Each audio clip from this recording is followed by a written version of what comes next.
Paul, I'll come to you. Let me seek the sentiment of the gentleman in the black suit near the, of course, our first speaker in the audience, and he has the mic. What's your view in regard to the BBI 2 years later? Is it an all-encompassing? Does it provide the umbrella required to house all the stakeholders in the country, including the young people? And is it providing the right shade in terms of what it offers and what it has offered so far 2 years down the line? Okay, thank you very much for having me here. For the handshake, I would say that it's a joke. When you say that you have a handshake and a BBI that the document has not been produced for the young people to read and understand, then you hear a section of leaders saying that there is a hidden document that is somewhere else. The other one we have is just a decoy. It just proves you that there is something wrong.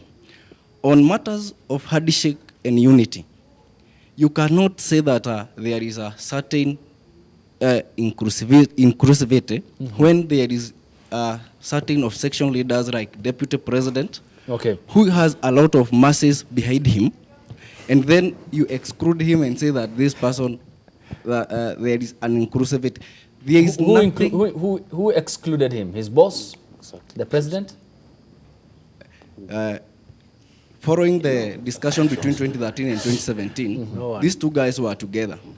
Then after the swearing in of both the president of Kenya and the proclaimed the president of people, these people came together as a narrative being given that it is the handshake between two presidents.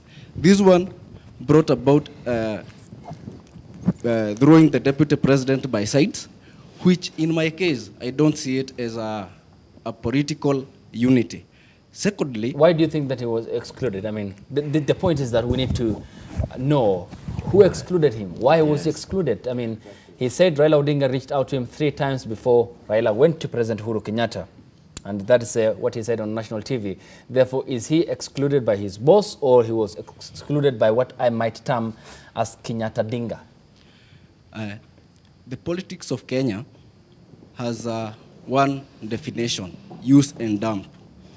And because the President Uhuru Kenyatta used Ruto between 2013 and 2017, and his use has come to an end, it becomes a point now, the political class that defined a certain system that we are the who's in this country. For example, when you go to the Luo land, the Odinga family claims to be the voice of Luos. When you go to Kikuyu land, they claim to be the voice of Kikuyu. The Kenyatta family becomes the voice of Kikuyus. When you go to Kalenjin land, the Moi family becomes the voice of Kalenjins. Now when another system is trying to come up, they try to fight and condemn that. And that is the problem we are facing as youths, even the youths who are here.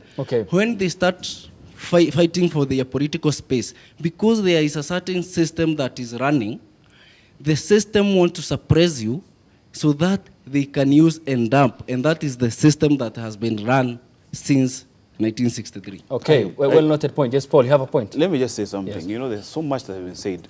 One, people say, if I can start with being used, I mean, he was the deputy president. Where was he being used? Second in command of this country. He benefited, definitely. So let's stop just being unfair.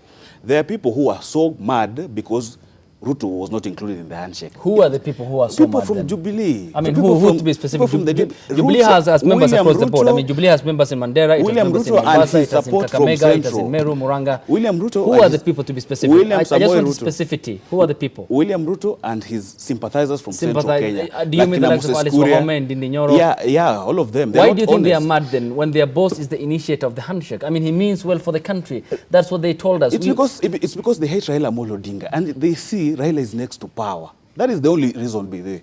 If it was another man like Musalia Mudavadi, they won't mind, definitely. But because it's Raila Odinga, they hate this man. Okay, what's the contrast in terms of Mudavadi and Raila? Raila is not the president. Raila has been standing for so much in this country, and you know, definitely from history, Kikuyus don't go with Luos. all the way from Jomo Kenyatta. The point is, all the way from Jomo Kenyatta. The point is, okay, let me just be clear. Let's be clear for our audience, for us here, to be fair to audience, to be fair to you, and to be fair for the discussion.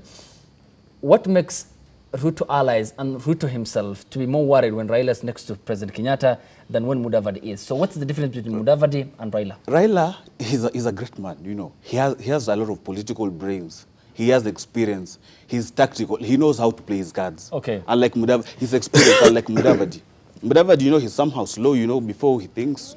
But Raila Odinga is very smart in that. Let's not be personal in the sense of how people think or what they are perceived to be. Let's be fair to them, because they have no right of reply here and are not on set for that discussion. But all the time that you made the point that they are somewhat disgruntled by the fact that Raila came on board. Yeah, that is the only thing. You know, it is very unfair when we talk about people in this kind of an avenue. Yeah? But at the same time, you know, we should not be making assumptions all the time that Raila is this, Ruto is this. You know, also Ruto needs peace in this country. Ruto is for the peace in this country. And if Ruto is for the peace in this country, then he should also be part of this. No one has excluded Ruto in the handshake. And to say so, when they were in the bombers of Kenya, they were all there when they were launching this document. And this document has really intensified some of the injustices that are happening in this country. Okay. If we talk of now the region of the marginalized communities in this country, we are able to articulate our problems. We are able now, not the issue of not telling us, we are telling you what we want to be done for our people. And that is, if you talk the issue of education, if you talk the issue of healthcare, the security in our country now, we are able to address our issues, the young people from those counties, and also the problem of our people. It's not about the issue of exclusion. This is an ambition.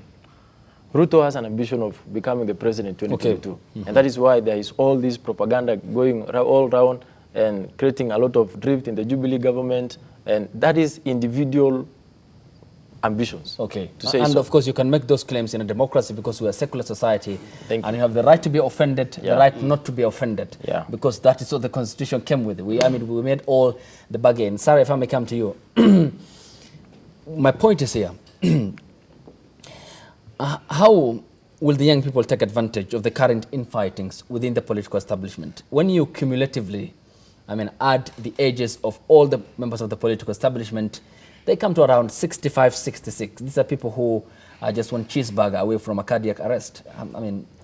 How do young people then stand up and take responsibility of this country, drive it to the better direction, form a party, and when it comes at the ballot, then, shed off that ethnic cocoonism, the ethnic clothing, and vote in one line, meaning that by the close of the day, then the polls will be to the side of the young people in this country. Yes. So there's one thing I'd like to remind people, is when Uhuru and Ruto were going into office in 2013, Uhuru made a speech and said, I'll take 2 terms, and by the time I've done and completed my term, Ruto atachukua ingine. So that tells you something. You might vote, you might do your part, and still not end up in office, and not get someone who you wanted in office if it's not Ruto, right?